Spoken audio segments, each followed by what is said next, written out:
For many tourists driving through Utah, this is the first major blast of red rock they're going to see. And, well, wow. That's why we stopped. It was like, oh my gosh, look at that. You know, it's just amazing. Imaginatively named Red Canyon, a Forest Service website has the dubious claim that it's the most photographed place in Utah. Well, maybe. U.S. Highway 12 does slice right through it, so millions have seen it. And then we stopped just because of the view, and we like it. Anywhere else but Utah, wouldn't this be a national park?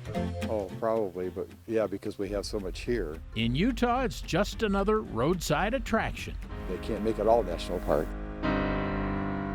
On another stretch of Highway 12, there really isn't any roadside. It's a white-knuckle adventure in highway engineering, delicately pasted onto a narrow ridgetop called the Hogback. Drift off the highway on either side, left or right, and you're in for a big drop, up to 1,000 feet or so, depending on the brakes.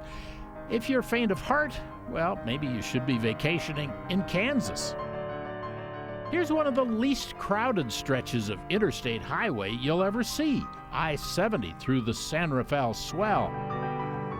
Yes, it's pretty swell. The highway corkscrews down into a gorgeous gorge called Spotted Wolf Canyon. It makes a driver feel as though he's going down the drain. And then there's this lonely stretch of highway in San Juan County. It may be familiar to more people on the planet than any other place in Utah. Because there's no other place like this. Surely you remember this place. In one of the most popular movies ever made, tens of millions have watched Forrest Gump stop after his 3 years of running. Think I'll go home now. Which is why everybody has to run or stand or make goofy in the middle of the highway. The road to Monument Valley draws people from all over the world because it reminds them of a favorite movie, but for some it brings back other kinds of memories. Home.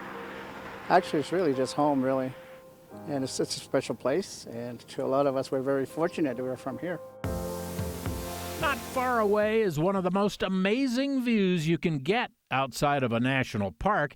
Drive off the pavement into a parking lot, take a few steps, and there you have it. Unbelievable, really. The goosenecks, where the San Juan River has carved a splendid, sprawling scene of majestic geology across a landscape that would never fit on your widescreen TV. Spectacular.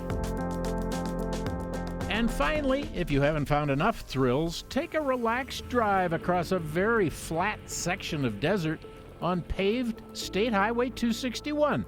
Suddenly, you're at the edge of a 1,000-foot cliff. It's awesome. It's always awesome.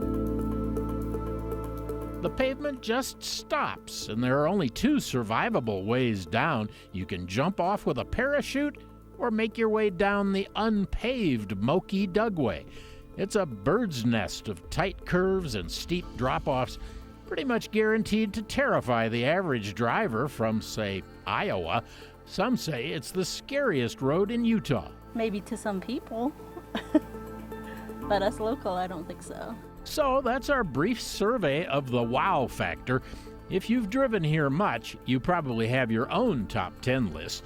After all, a drive through Utah is the kind of thing that can stir a driver's soul. Really, I feel like this is part of creation, so I believe there's a creator. I think when you're in a place like this, it's very easy to see those kind of fingerprints left there for us to enjoy. Somewhere along one of Utah's preposterously pretty, eye-popping places on pavement, I'm John Hollenhorst, KSL 5 News.